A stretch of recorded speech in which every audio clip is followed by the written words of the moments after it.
Hey there, Taylor Ellwood here, and today I thought I would talk about a topic that I think is really not explored as much as it needs to be in the magical world, and it's the question around, do you need to follow the spell books exactly? So look, there's tons of spell books out there, and one of the things that I see for a lot of people that are just starting out, but even intermediate magicians and sometimes even people who have a lot of experience under their belt, is a tendency to overcomplicate magic and overthink it, really, when it comes to magical work. And spellbooks are a great example of this, because with spellbooks, typically what you have is you have like this list of components that you're supposed to have, and then you have specific actions you're supposed to take and specific words that you need to say. And a lot of times what I find that's problematic about these spell books is that there's not much of an explanation provided as to why you have to have all these things or why you need to do these things. Or if it is provided, it's provided in a way that's not that's really kind of like it's either this way or it's not going to work. Instead of being descriptive, it's prescriptive. Here's the truth that I found when it comes to magic. Magic doesn't have to be complicated. You do need to have a foundational level of knowledge. And that means that you need to have a basic understanding, like what is it I'm doing? How am I putting this together in order to execute a magical working? And that's something I cover in my class, How Magic Works, where I walk you through my 7-step process that essentially covers like the actual underlying dynamics of a magical working and what you need to do in order to get that magical working to execute effectively. If you're curious about that, you can click on the link in the show notes and it'll be there to help you out.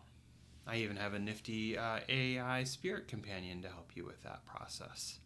Now, let's continue onward. What I want to share with you here today, though, is that a lot of times people will be like, oh, okay, I need to have the athame, I need to have the incense, I need to have the oil, I need to have all these different tools, or I need to have a rod. Well, here's a good example. This is a stick that I found on the ground. Here's a good example of like being able to adapt your magic. Let's say you don't have a rod.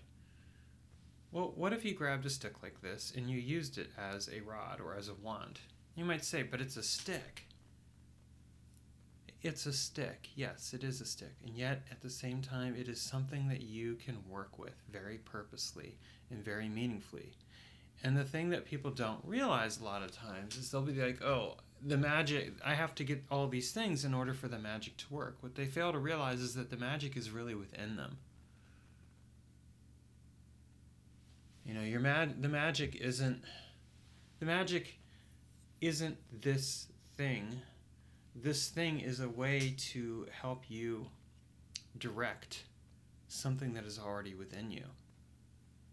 And a lot of times what ends up happening is people get caught up in this idea of, oh, I have to have things be a certain way.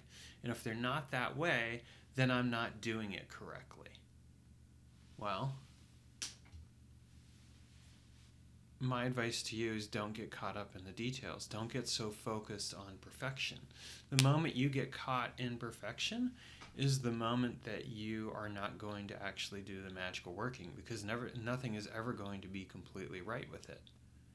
And you're busy trying to follow the exact steps, figure out the exact timing, do all the other things that you're supposed to do. And it becomes this experience that creates a lot of anxiety and fear, which actually takes away from your magical work. Magic should be an experience that brings you clarity, joy, focus, awareness. It shouldn't stress you out. And yet sometimes what I'll see people get really stressed out because they're worried that they're doing it wrong. And it doesn't help when people come along and say, well, you have to do it this way, or that's not real magic, or other things along those lines, because then what ends up happening is this person who's a magician is essentially giving away their authority to somebody else. Because as far as what they've been told, you have to do things a certain way. So I want to urge you to take a different approach to your magical work. And really what I'm urging you to do is to just show some awareness that you don't have to have everything just right. In fact, a lot of times when we get caught up in having things be just right, we're actually cutting ourselves short. The key thing is to go out there and do some magical work. Go out there and have the experiences. Now, you might say again, like, oh, okay, that's great, Taylor, but what do I actually do? Well, that's where you might get some help from someone like myself, where, you say, okay, I don't know exactly how to do this, and I'm reading these books, and it's not working the way that I want, so what do I do? Well, at that point, look into exploring a different take on magical work, one that is much more about empowering you instead of telling you what you should or should not do.